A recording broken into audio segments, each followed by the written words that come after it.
Yahweh,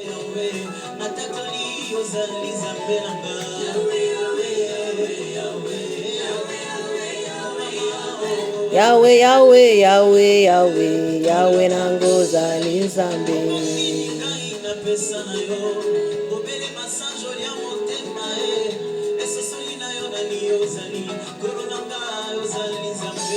Yahweh, Yahweh, Yahweh, Yahweh, Yahweh, Yahweh, Yahweh, Yahweh, Yahweh, Yahweh, Yahweh, Yahweh, Yahweh nangoza nzambe.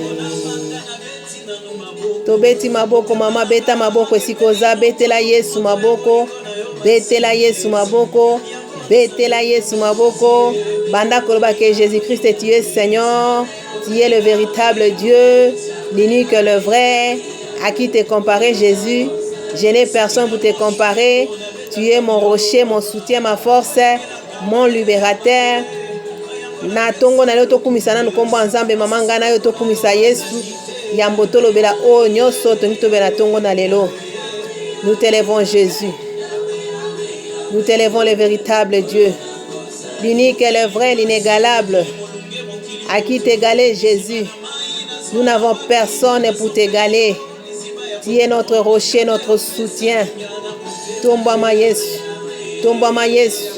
Mama tombola Yesu na nzela loyembo oyo banda koyembela Yesu. Banda koyembela Yesu loba Yesu oza monene pona nga. Oza makasi na nga. Zamba pambola ndeko na nga na plateforme ya ma force. Zamba mona yo. Zamba mona yo. Yo zana biso à tout moment, à chaque instant. God bless you. God bless you. Na pesi mbote na bandeko na nga nyonso na plateforme. Na pesi mbote ya ebele. Mbote ya ebele na bandeko na nga na plateforme ya ma force. Na pesi mbote na basai na nzambe nyonso. Basai na nzambe nyonso baza kotelema na brèche. Bazo telema na brèche. Na baveni na bango na bakartier na bango. Na ba environnement nyonso baza kotelema mpona koba de la part du Seigneur. Le sacco. Salut. Que le Seigneur vous bénisse. Que le Seigneur nous bénisse nous tous. Que le Seigneur nous bénisse nous tous. Zamba pambola biso nyonso. Zamba mona biso nyonso. Ngana yo tozotema koba de la part du Seigneur. Zamba mona biso. Zamba kota makamba bomo ina biso. Kolanzama na Exode 23 verset 25. Makomi na nzambe ezotalisa biso. Vous servirez l'Éternel votre Dieu et il bénira votre pain et vos eaux. Et j'éloignerai la maladie du milieu de toi. Ngana yo nzamba kokota makamba bomo ina biso po ete toza koloba de la part du Seigneur. Toza koyebisa bandeko na biso na kombo ya Yesu Masia. Na plateforme tolevaka nde kombo ya Yesu Masia. Plateforme na biso za plateforme évangélisation. Eza plateforme makamusu te, masolo musu ebetama na plateforme te. Awa tolobelaka kombo ya Yesu. Tolobelaka nde kombo ya Yesu. Totombolaka nde kombo ya Yesu. Plateforme na biso ezali mpona ko gagner les âmes pour Jésus. Eza plateforme ya ko gagner les âmes pour Jésus. Komema ndeko na biso, ndeko na yo moko na moko gagner, komema na repentance. Komema na repentance na zelo bana nzambo ezali komema na plateforme. Komema na réparation na nzamba, réparer na nzambe. Et puis na plateforme toza ko accepter grâce aux nzamba déposer. Grâce aux nzamba tie kati ndeko na yo koyeba na konie yango te. Soki nzamba tie eloko moko moto ya na kati ndeko na yo, okoko boya yango te. Eza nzambe ndati yango. Soki nzamba tie na kati ndeko na yo, o ezali penda grâce moko eza particulier. Moko na moko aza na eloko nzamba déposer kati na ye. Moko na moko aza na eloko nzamba tia. Nzamba aza na eloko atia na kati na yo, peut-être miyebi te. Mais na plateforme oko se découvrir. Ya solo na plateforme ba objectif toza nango eza vraiment ya ko gagner les âmes pour Jésus. À part ça, toza sur na objectif ya ko mema muto a réparer na nzambe, azinda na repentance sincère et profond. Toza sur na objectif ya ko eba na ko mema muto penda à se découvrir na grâce aux nzamba tia katikati na ye.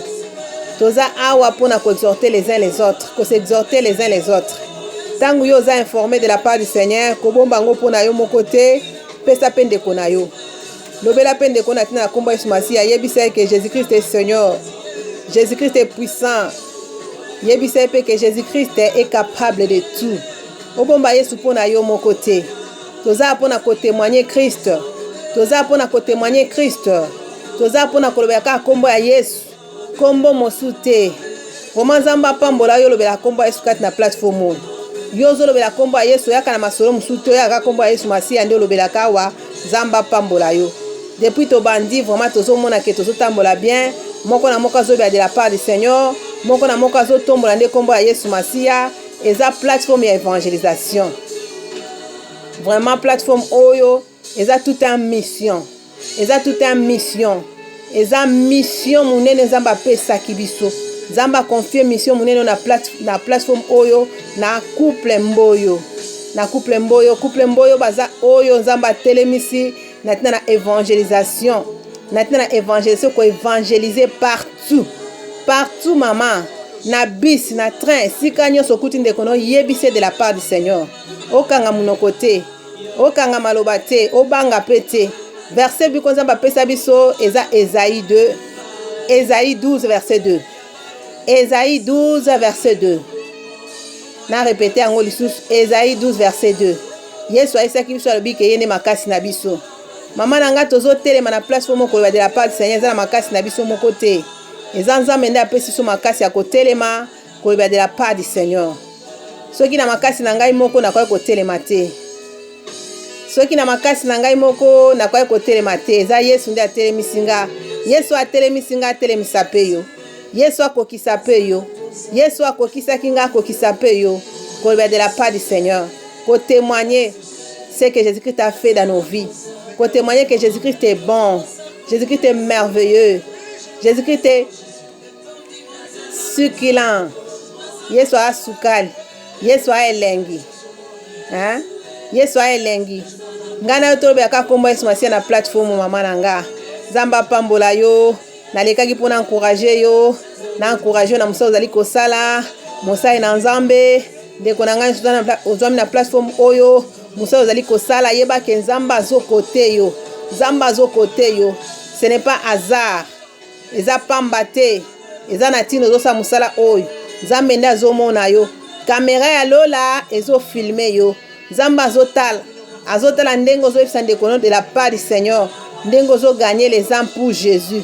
Nzamba azotala ndenge ozoyebisa bandeko na yo na tina oyo ezali babima na mabe baya na oyo ezali nzela na Nzambe.